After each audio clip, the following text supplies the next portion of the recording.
Također, iznimno mi je drago da vas mogu pozdraviti na gotovo točno sredini Festivala svjetske književnosti. Također, iznimno mi je drago da mogu pozdraviti veleposlanicu Kraljevine Nizozemske Republici Hrvatskoj, gospođu Stelu Grubačić.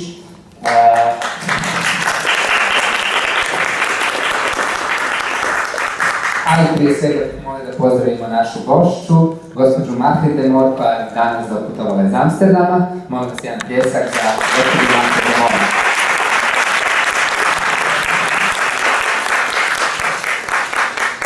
Već smo sinoć započeli sa malim nizozemskim programom na našem festivalu. Sinoć je gostovao ovdje Herman Bakker, danas je ovdje Margriet de Moor. Nakon nje imat ćemo okrugli stol na kojem će gostovati ponovno Herman Bakker, ali također nizozemski govornici iz Belgije Peter Terin i osim njega dolazi još iz Belgije također nizozemski govornik Erwin Martir. Ja bih ovom prilikom također zahvalio oba dvijema fondacijama, Nizozemskoj fondaciji za književnost i Belgijskoj fondaciji za književnost na potpori festivalu, kao i veleposlanstvu Kraljevine Nizozemske na pomoći koju je dala ovom festivalu. Ja bih sada zamolio gospođu veleposlanicu da nam se obrati sa par riječi. Hvala. Hvala, Seid. And good evening to all of you, ladies and gentlemen, friends of the World Literature Festival, but above all, I think, dear book fans. I will do this in English, so it's a kind of compromise, if you will, between Dutch and Croatian.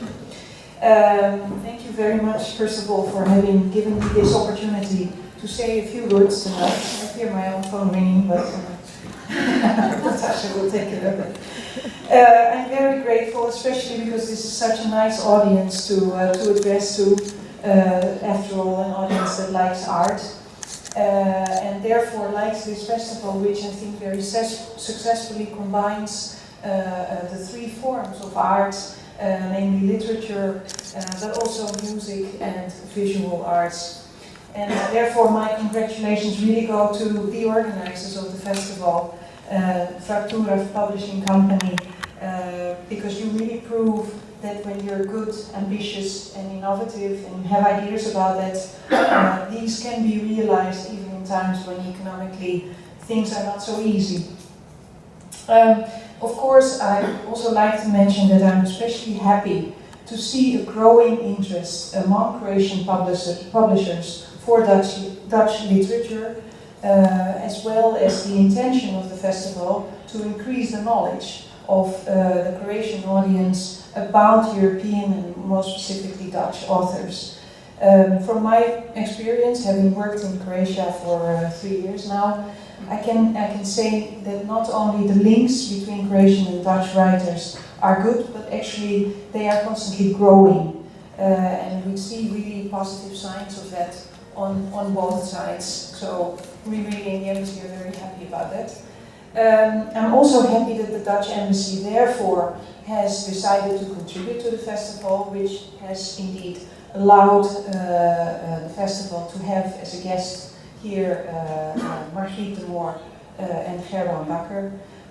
And as you put it, and as the organization put it, I really do think that they represent a serious and active literature, which has been translated into a lot of languages. We just very briefly spoke about it, but still could deserve more attention over the borders from the Netherlands.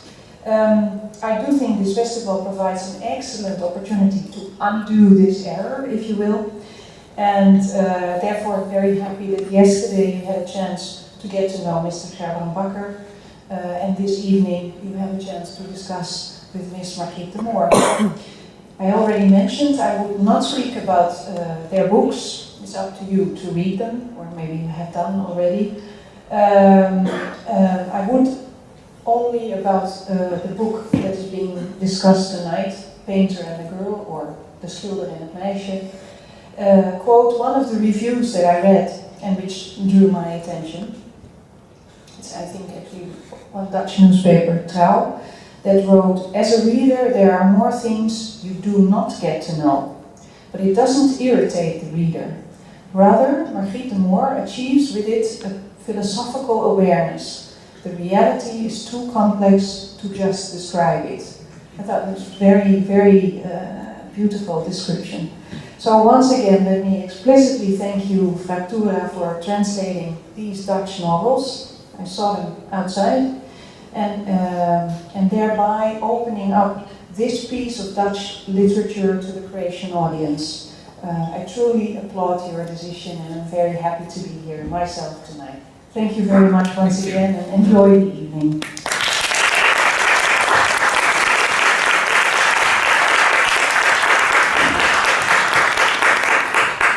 Hvala gospođi veleposlanici na lijepim riječima i mi ćemo nastaviti objavljivati nizozemske autore. To moramo zahvaliti naravno i povećanom interesu i prevoditelja i povećanom broju prevoditelja u Hrvatskoj kojih je nekoliko posljednjih godina.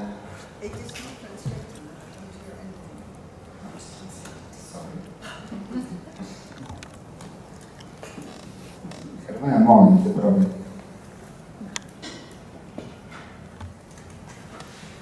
Govorim. Čujete da na engleski, molim te? Yes, of course.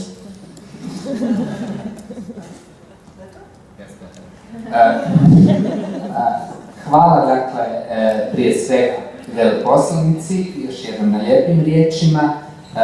Hvala prevoditeljima, mislim da također ovih knjiga i ovog povećanog interesa za literaturu nizozemskog govornog područja ne bi bilo bez odličnih prevoditelja i upravo su s nizozemskog stvarno imamo izvrsne prevoditelje, spomenut ću samo neke Maju Majkat, Roman Perečinec, Radovana Vučića, Joju Ulrich i dakle još nekoliko prevoditelja. Tome trebamo zahvaliti i velikoj pažnji Nizozemskog fonda za književnost koji brine o prevoditeljima, koji ih zove da usavršavaju svoja znanja i na taj način zapravo pomaže da ta stvarno iznimna književnost širi se po svijetu i da se može ona čitati na drugim jezicima i upravo je takav jedan fond nešto što bi moglo biti jedan dobar predložak kako bi se te stvari mogle organizirati u Hrvatskoj. No sada bih ja ipak predstavio našu gošću i da krenemo u razgovor. Dakle, još jednom veliki pljesak sa Margriet de Moor.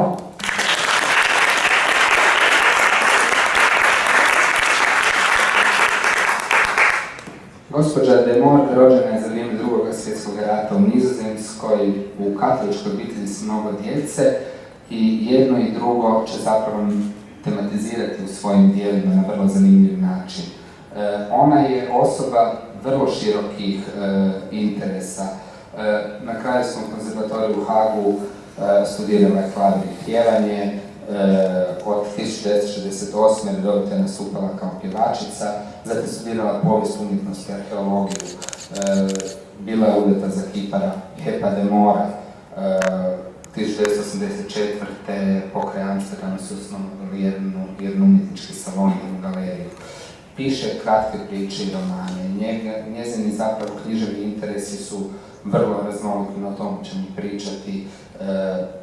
Zapravo oni odražavaju i sve ono čime se bavila cijeli život i čime se stalno bavi i gdje je odrastala. Na hrvatski su prevedene čak 3 romana, Krojcerova sonata, prvo sivo pa bijelo pa plavo i nedavno, ako se ne varam, možda i najprevođeniji roman Slikar i djevojka. Njezini romani su vrlo zanimljivi, oni su pisani na jedan način, mogli bismo reći starinskim stilom, ali upravo to je ono što ona uspjeva promijeniti, dodati jednu drugačijost u to i zapravo zainteresirati čitatelja. I ti su romani stvarno lijepi za čitanje, a ujedno su, kao što je i rečeno u ovom citatu, imaju dubinu, razmišljanje i sve što zapravo veliku književnost čini velikom. Poštovana gospođo de Moor, stvarno mi je drago da ste našli vremena da dođete u Zagreb, da budete gošća našeg festivala. Evo ovo kratko što sam rekao o vašoj biografiji, čini mi se da imate vrlo zanimljivu biografiju, odrastali ste s mnogo braća i sestara i to u katoličkoj obitelji, pretežito to je protestantskoj, nizozemskoj, dakle mi uvijek imamo osjećaj Nizozemske kao jedne protestantske zemlje. Bavili ste se pjevanjem, to ste diplomirali, bili ste supruga, bavili ste se poviješću umjetnošću, dakle imali ste galeriju. Kod vas se stalno prepliču razne umjetnosti. Koje su te sve silnice koje i poveznice između glazbe i književnosti, zapravo što vas je od glazbe, od te, koliko sam vidio, uspješne pjevačke karijere odvuklo u krajnjoj liniji književnošću?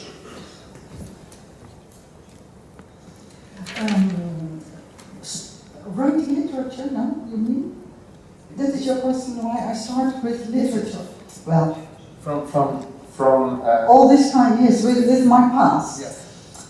I never planned this career. I never planned, and till today I am astonished being a writer and being having my audience and having my books in already more than 20 countries. Till today I am astonished by that. So I did a lot of things, as you told, and then there was some, it's very simple. There was some Monday morning, let's say 10 o'clock, and my husband was to his atelier and my children, my 2 daughters were at school. Monday morning, 10 o'clock. You can imagine one starts to think, what shall I do? And at that moment, it went like that. I did take a lot of A4 paper. That's a form of paper, you write everything. I did take that amount of paper, and I did take my pen, and I went to a room high in the house where we always put things, furniture we didn't need. And then I sat down and I said to myself, I'm going to write a story of 10 pages and I take 1 week for that. Rather, because I didn't even had a theme. So I sat down at that table on an old chair, and then I realized I have to take a theme. And I did take the first thing that came down in my head. And as you said already, I have an enormous family. Not only I am one of 10 children, but my father is a peasant's son, farmer's son, and he is the eldest of 13 children. And my mother is also from a family of 10, all Catholic families, as you, indeed everyone thinks we are a Calvinistic country. That is not true. So I have stories, plenty of stories. So I did take the first one who came into my mind, and I wrote this story indeed of 10 pages in 1 week, and I never stopped. Till now, I never stopped. And that is now 21 years ago. Ovo je divna priča, dakle kada ne znate što da radite ponedjeljak, mrzite ponedjeljak, onda se odlučite nešto ozbiljno raditi, dakle u najmanju ruku krenete pisati. Dakle, ova knjiga između ostalog, kao što je naslov kaže, govori o slikaru. Slikar je Rembrandt, reći ćemo još i o djevojci u razgovoru. Kao što smo spomenuli, zapravo studirali ste povijest umjetnosti i čini mi se da vam je uz glazbu i slikarstvo, dakle da su te dvije teme nekako nešto što vam se stalno vraća u pisanju. Koja je to vrsta glazbe, koji su slikari koji volite, što vas zapravo inspirira iz drugih umjetnosti kada skrenete se baviti pisanjem? The only reason why I did succeed in just starting this writing, and it was immediately good. This story was published in my first collection.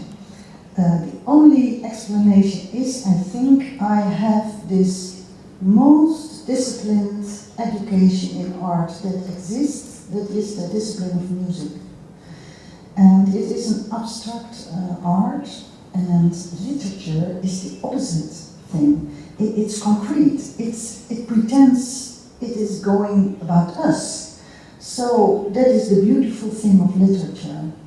So writing the novel, The Painter and the Girl, the work depends of what I know of structure, composition, movement.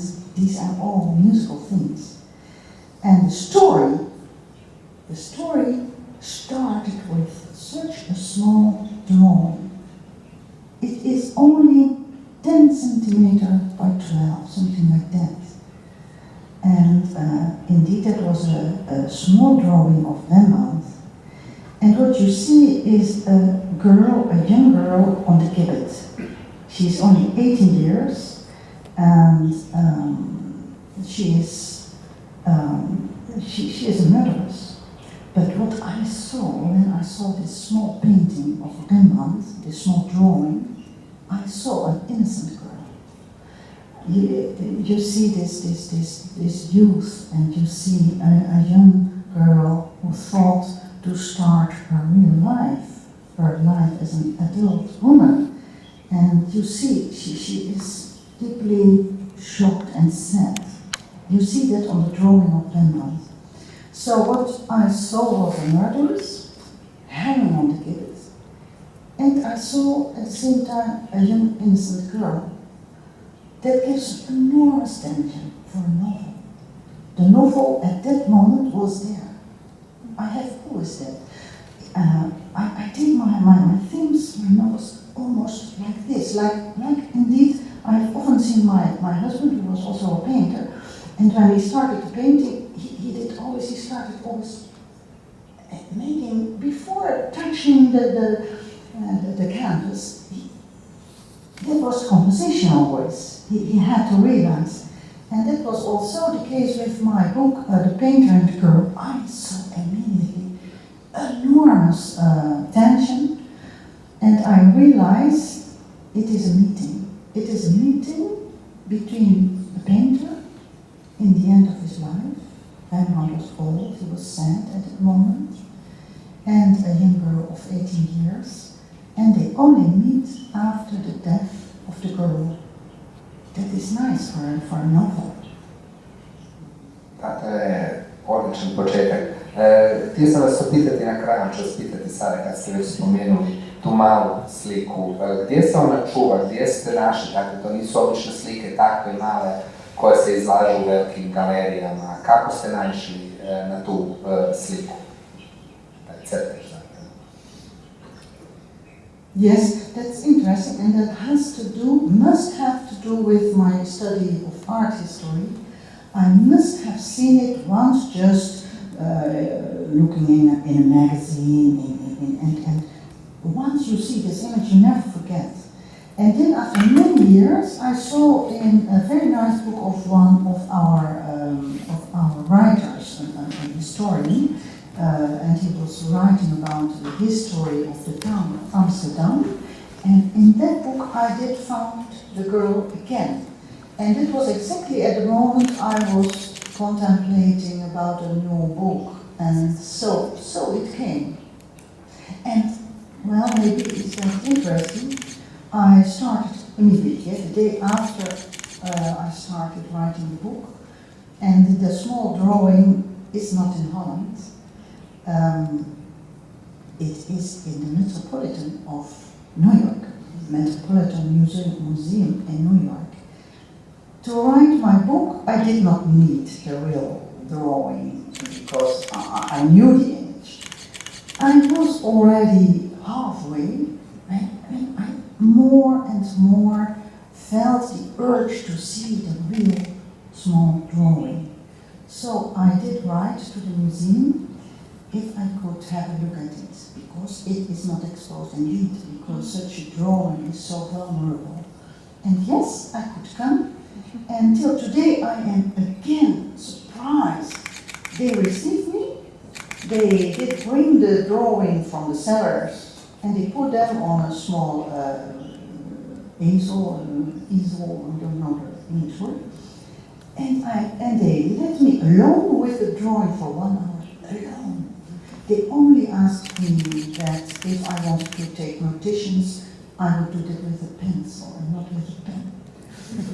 And as you perhaps can imagine, I did not make one notation, not necessary. I just was together with this small drawing for 1 hour, and I realized I am there. I am at that very moment. That is what the plastic art is doing. That is what paintings and sculpture are doing.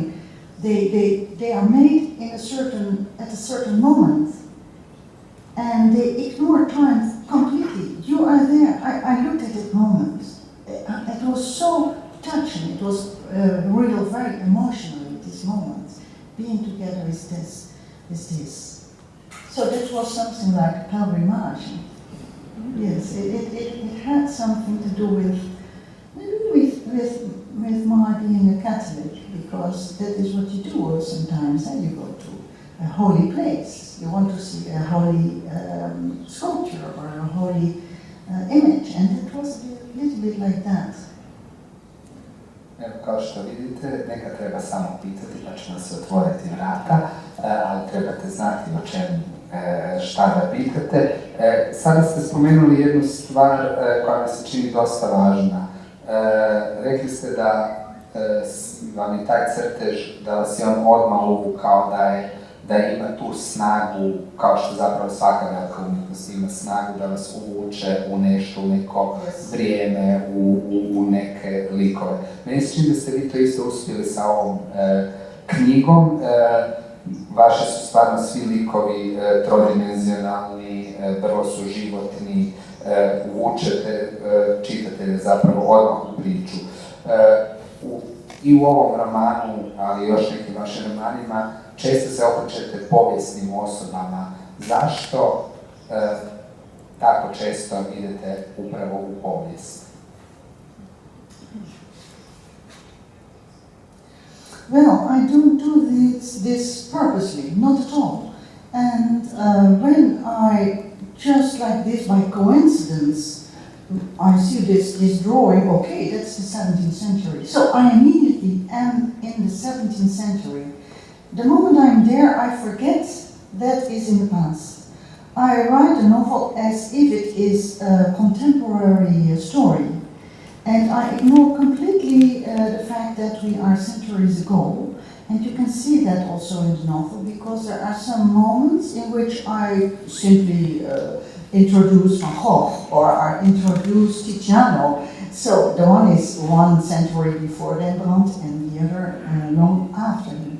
So the time doesn't exist, and well, the only reason, that's my answer on your question, the only reason is the theme which attracts my attention. For example, the virtuoso, the novel is not translated here, I think, but the novel is about virtuosity. But before I knew I was in the 18th century. It goes like that. Dakle, kada govorimo o tome, ono što je meni bilo fascinantno, osim ovih likova kojima ćemo se još vratiti i razgovarati, ova 2 glavna lika koja su fascinantna, njihov odnos, iako se ne susreću. Ono što je meni bilo fascinantno je bio Amsterdam 17. stoljeća. Dakle, Amsterdam koji je tada bio apsolutno svjetska metropola koja privlači sve oko sebe. Vi ste ga opisali iznimno živo, iznimno životno, kao da ste bili u tom Amsterdamu 17. stoljeća. Dakle, čitatelj osjeća zapravo i mirise i boje, sve od tog Amsterdama. Koliko ste imaginirali taj Amsterdam, a koliko je zapravo taj Amsterdam posljedica nekih proučavanja povijesnih knjiga? Well, in this case that was very, very simple. If I had to see the location of my story, I simply took my bicycle. And in 10 minutes I was at the place of the execution. Because the book is a very, very violent book. It's a very, very dark book. Now we can perhaps give the impression as if the book is just about art. It's not at all. The book is about violence, about murder, about the death penalty, about a lot of casualties in the town because of the pest. There was an epidemic of the pest. And it is really a dark book, and the only thing that is bright, that is always almost like a kind of happy ending, is this painter who goes in the end of the book to the gallows, and he is going to draw this girl. So the book is very dark. I did an enormous lot of research. Because the girl comes from Denmark, and a very strong theme in the book is, and there you see a book has its own character. No, that's not in it. There you see the book has its own character. The book tries to prevent the girl to come to Amsterdam. The journey she makes is. Yes, of course. No, the journey she makes is a very complicated one. The ship is on the rocks, and she is everyone. Snow and animals and wolves and everything is trying to prevent her to come to Amsterdam. Amsterdam at that time was like New York now. It was the cosmopolitan town of the Western world, and like you see now, it attracted immigrants, and this girl wanted to go there, and her ideal of life was becoming a servant. Iako je neko drugi ostali uključen, mobitel, neka ga sad iskuši. I thought I did put the like do in a plane, but it didn't work. Sure. Question. So Amsterdam of that time and how you... Amsterdam, I did take the bicycle and I wanted to see where and how. And then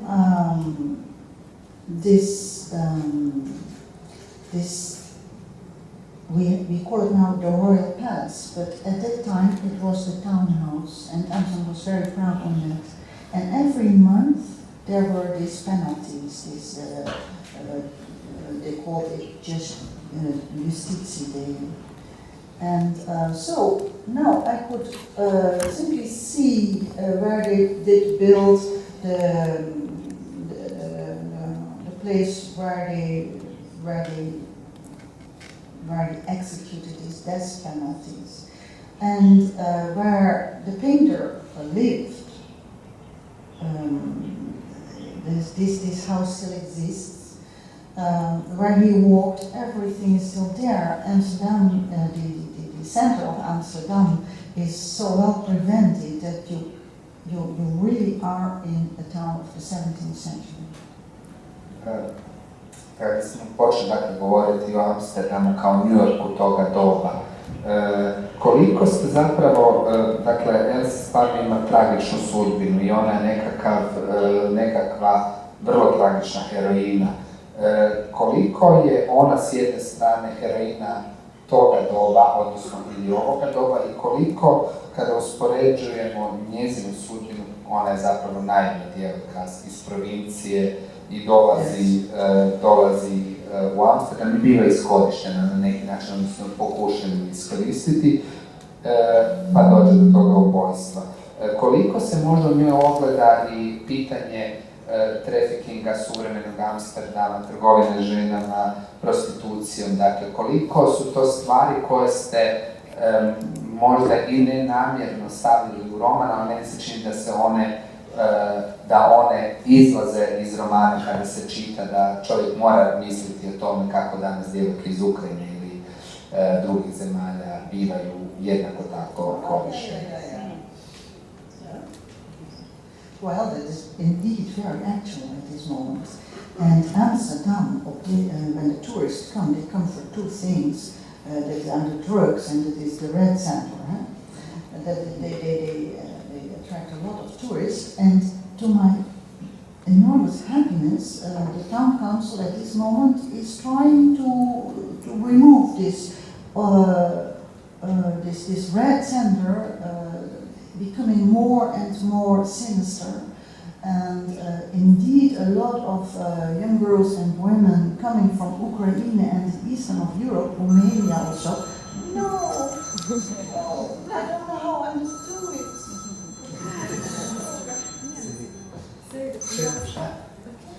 Yes, of course.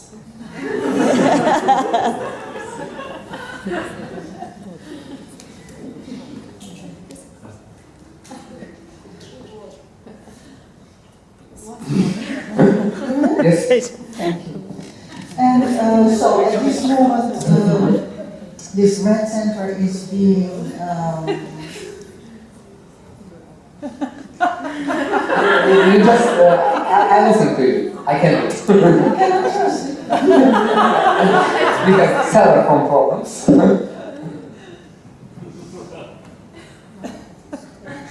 What did you do?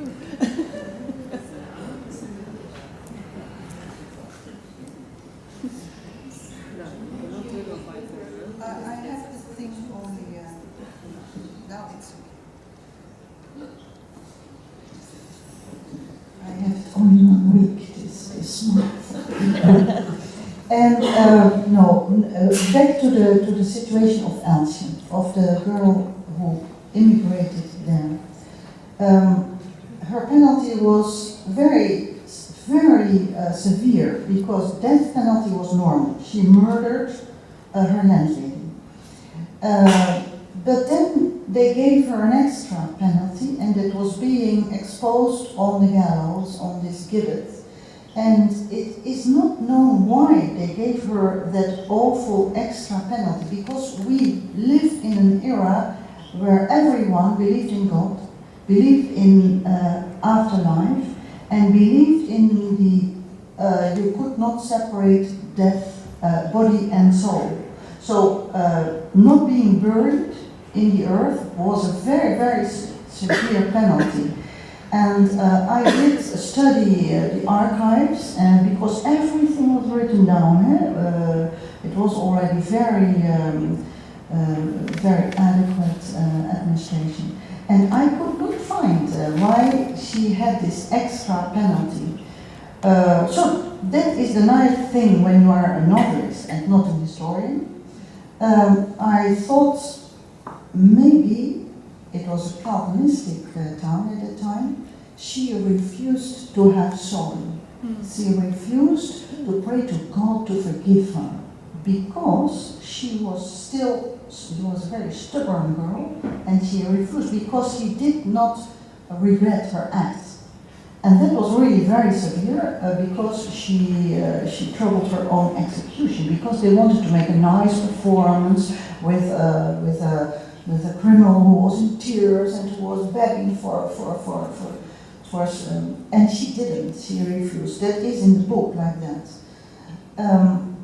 The reason for her act was that was also rather obscure in the archives, but rather you could really guess. Indeed, she came to one of those houses where you could hire a room, but you could also, when you were a young girl or a young woman and you were short of money, you could hire a room for 1 hour and just receive. So that was how they talked about prostitution at that time. And Elsje, she came from Denmark. She did not know what prostitution was. And still she felt there in the house at a certain moment when she indeed couldn't pay the rent anymore, and that landlady came frontal to her some different times to say, now you must pay the rent. And at a certain moment she made a suggestion.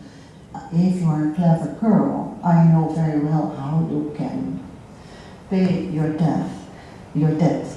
And Elsje, at a certain moment,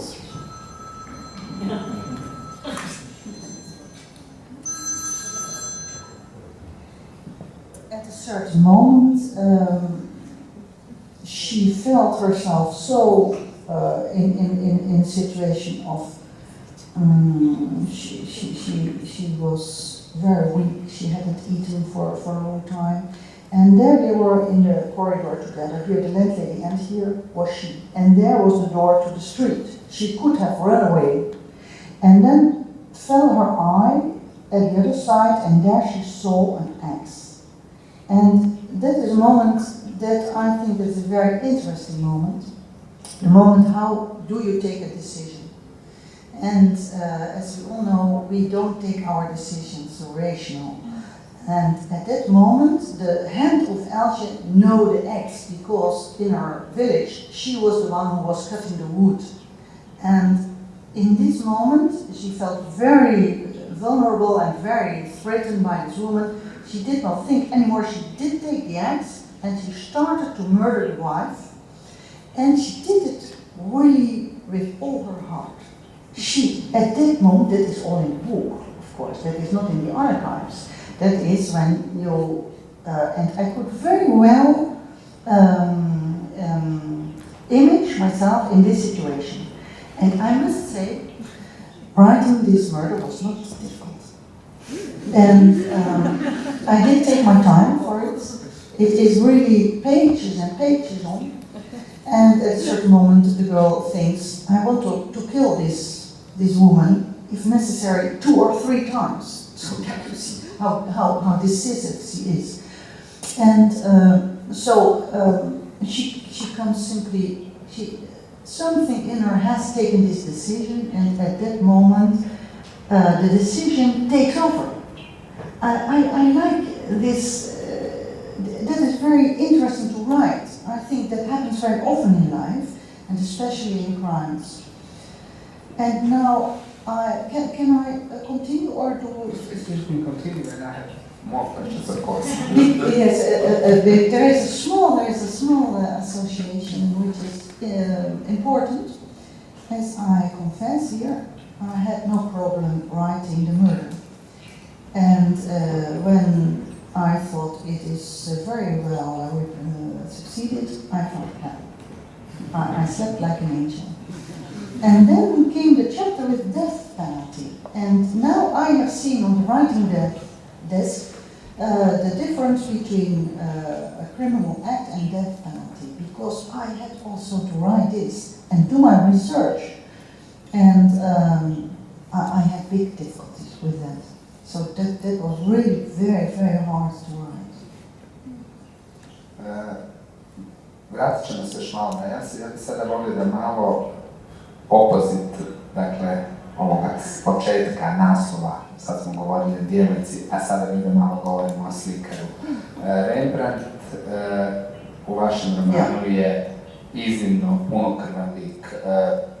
Susrećemo ga ovdje u posljednjoj fazi života, bankrotirao je, izgubio sve svoje voljene, ostao je samo sin. On je na neki način tužan, melankoličan lik, osoba koja gotovo da nema više volje za životom, ali ima nešto drugo, ima nevjerojatnu umjetničku energiju. Koliko takav Rembrandt predstavlja ideal svakog umjetnika i koliko vam je bilo upravo važno to oslikati, tu energiju umjetničku koja izlazi iz neke druge energije, ne samo život. Yes, I like the question very much. You have noticed that Rembrandt is incognito in my book. He is called the painter. And that has 2 reasons. First, I wanted to portray him, to draw him in his time. Not now. He is now a world famous artist. 3.5 century is he a famous artist. That wasn't he at that moment. So when I call him in my book Rembrandt, we can't see him as the type he was in the 17th century. We think of him, world famous artist. So that was one of the reasons to let him be incognito, to be there in his own time. The other reason, indeed, is, as I told, there is a lot of violence in the book. It is black, it's really black, and there is only one small one small light in the book, and that is really, I meant it really like that, and that is art. That is the beauty of art and also the goodness of art. And that is in this case, and that is extra nice, I think, because it's such a small piece of art. So that is opposing to all these terrible things. There is this only small piece of art. And therefore I wanted to be this painter, to be a model for all painters, all artists, even nowadays. Yes, there is this kind of idealistic idea around this person of the painter. To je dakle jedno pitanje o Rembrandtu. Rembrandt izaziva mnoga pitanja. Dakle, s jedne strane, prije nego što je bankrotirao, bio je slavan također i u svoje vrijeme naručivali su mu važna djela, velika djela, a nakon toga ga mi vidimo u toj drugoj situaciji. Danas je, kao što ste i sami rekli, zapravo apsolutno jedan od najvažnijih slikara. Gledaju milijuni ljudi dolaze u Amsterdam, između ostalog radi Van Gogha i radi Rembrandta, on je simbol i Nizozemske i Amsterdama. Koliko vas je ta tragedija tog genija koji u tom trenutku, nakon vrhunca svoje slave, odjednom ostaje ovo o čemu smo pričali, proganjala i koliko vam je to bilo važno opisati, koliko on je jedan amblemanski genij, zapravo i shvaćen i neshvaćen i prihvaćen i odbačen u isto vrijeme i koliko se zapravo kroz njegovu sudbinu lomi i sudbina cijele zajednice. No, not really. I have avoided to write it, also not in a philosophical way about the value of art. No, and indeed that is not contemporary to the 17th century. They were often seen as craftsmen, and so this painter was in a way famous, but he was over his top. He was no more very popular, and no, I designed the life of a man with, of that time, with a lot of sorrow in his life. We all know his beautiful paintings of Saskia, they are very famous. And when you concentrate to the life of this couple, there's this painter, Rembrandt, and his wife, they had 4 children, and 3 of them died, and only the son, Titus, survived.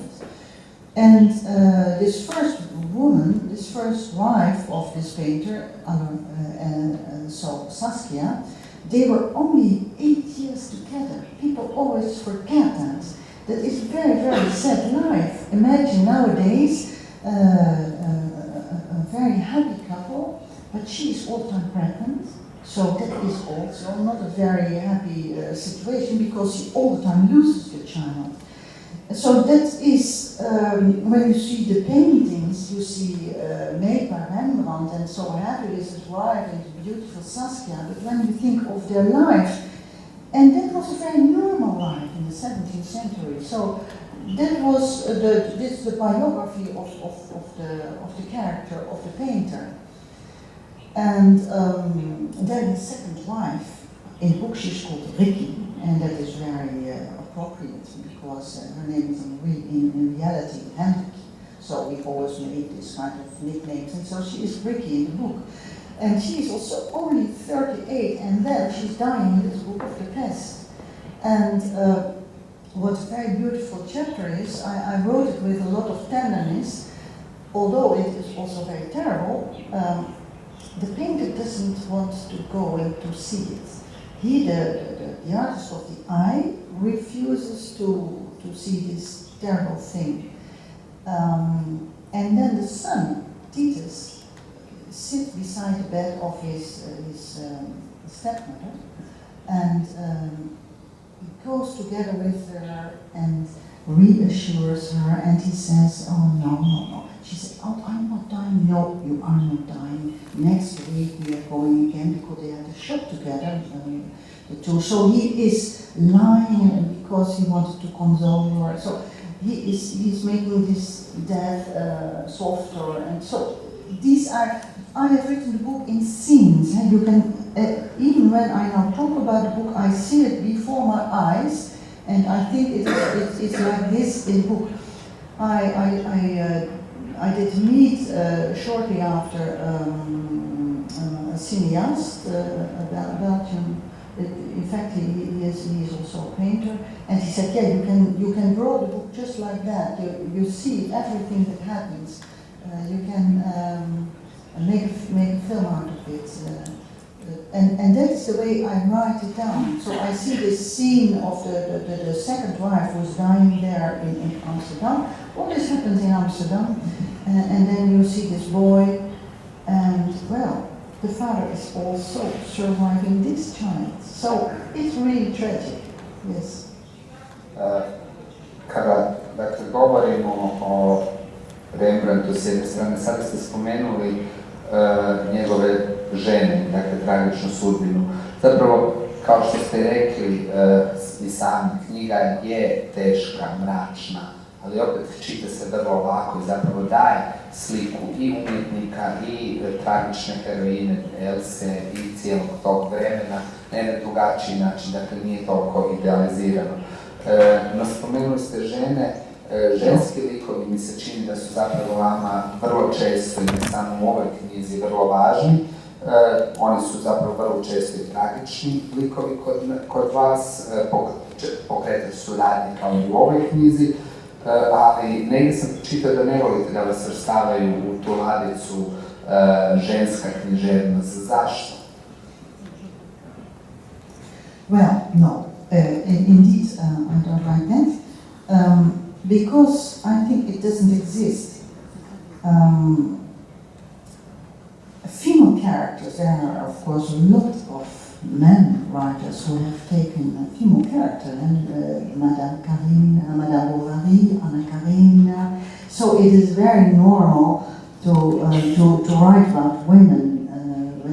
When you write about the intimate part of life, it is very it's very natural to concentrate on women. I want to say it is not only the women who can write about women.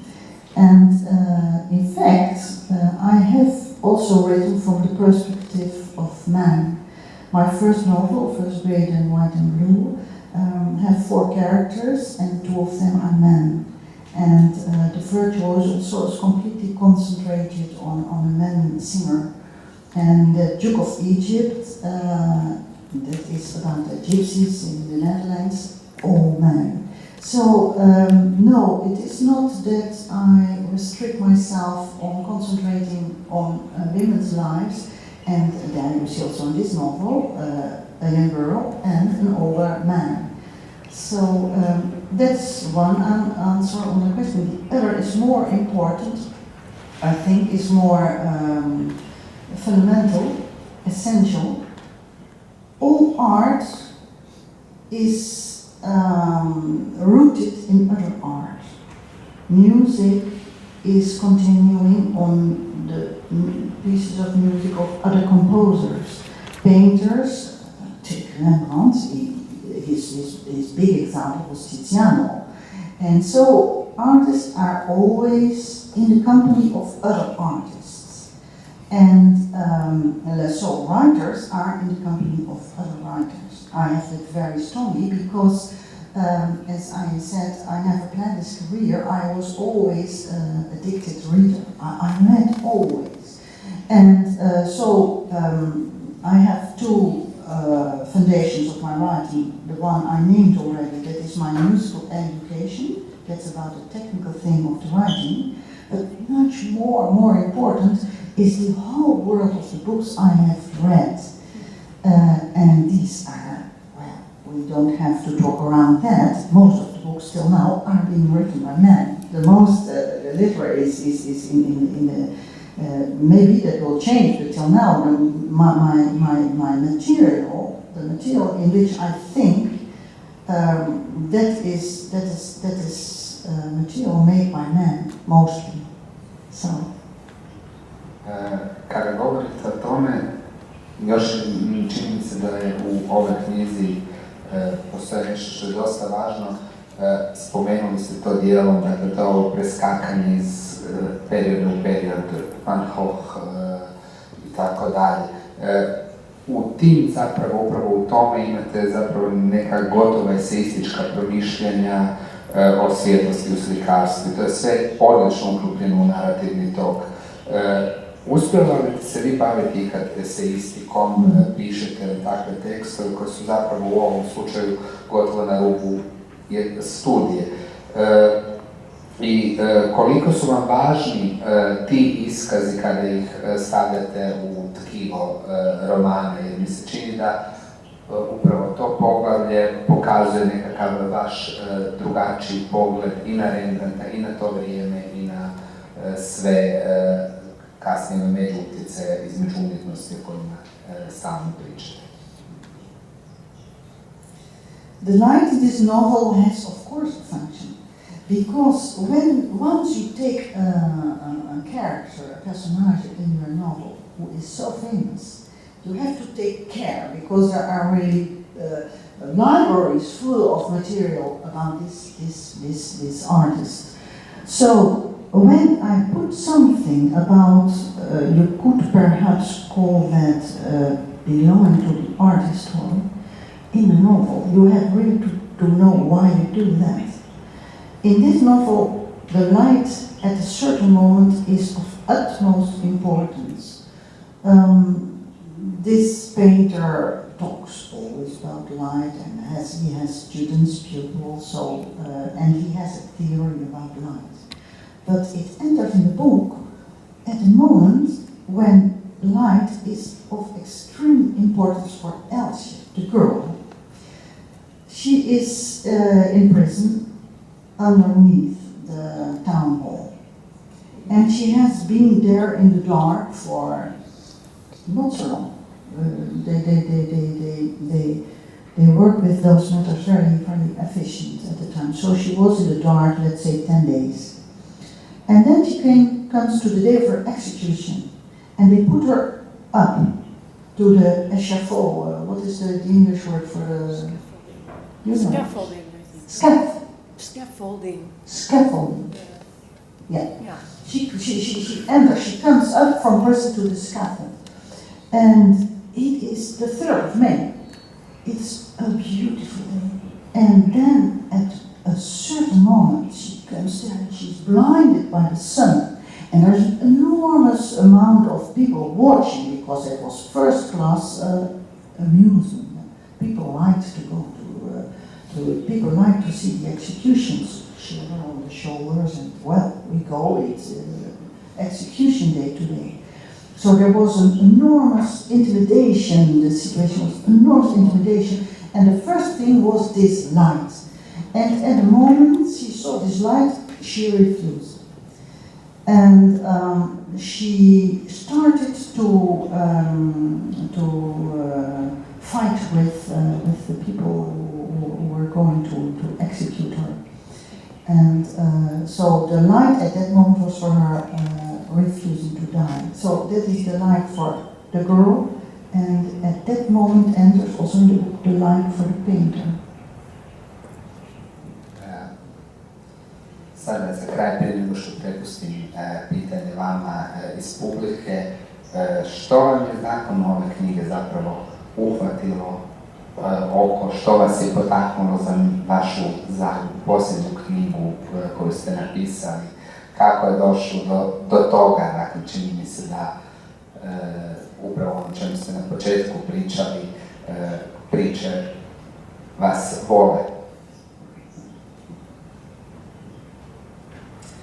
And I'm now talking about a book which my most recent is The Painter and the Girl. There is the theme of, and it was also already in my novel about the storm, we live with things that are too big for us. And I like that theme. Very often in my novels, terrible things happen, but in a way, and there I am on the same level as Rembrandt. In a way, to me also, they remain innocent. And so, living with things like the big ones, and in my new novel, it is not really a novel, there are 4 stories, and together they form a novel. I wanted to take a rest from this book because I had to do a lot of research. So I thought, now I'm going to write a novel about something I know personally. I take the theme of love. Everyone knows about love. So I thought, now I don't have to do such a lot of research. And so I wanted to write a novel to take a rest. Well, that came out very different. It was rather difficult to write, and I really worked on it for a long time or so. And still, I feel there is the same spirit in it, because love is also something we all live with, and often, very often, all too often, it's also too big for us. So this same mentality is in my new novel, yes, in my newest, yes, yes. Imate li pitanja iz publike? Evo imamo gore, samo ću mikrofon morati donijeti. Sa mikrofonom, sve jedno. Znači, primijetio sam scena do ubojstva. Primijetio sam da dosta ima sličnosti sa onom scenom kada Raskolnikov ubija Ljubomir Ivanov na predloženoj kazni, ali to je bilo imalo povezano, jer su to inspiracije od toga djela. You are very, very right.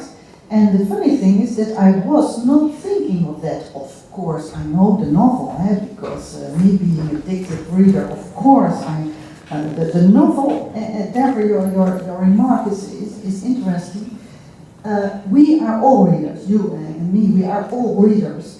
And I think readers have a biography much more extended than creatures, they seem to exist, who don't read. And to my biography belongs indeed Raskolnikov.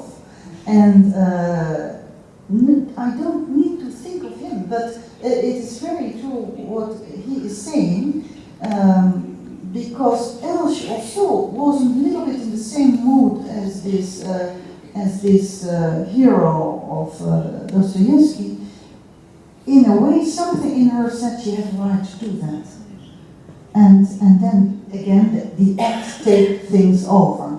Yes, I like it. Yes. Ima li još pitanja? Ako nema pitanja, dakle, zamislite se kada krenete jednog ponedjeljka pisati knjigu, nemojte misliti da će vam biti lako, nego ćete morati mnogo istraživati, mnogo raditi i tamo kada mislite da će vam postati lako, postat će vam još teže. Veliki pljesak za Margriet de Moor, hvala vam svima.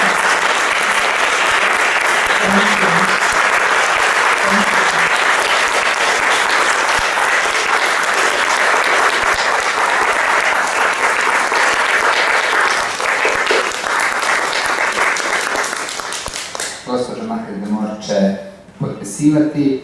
U duhu njezine knjige možete pogledati izložbu, možete slušati glazbu koja će sada biti ovdje, umjetnosti se prožimaju, a 21 sat, vrlo zanimljiva tema, gosti su Herman Baker, Peter Terin, Ivan Lovrinović, Goran Terčec, Pojedinac i Sistem. Pozivam vas da ostanete. Hvala vam lijepa.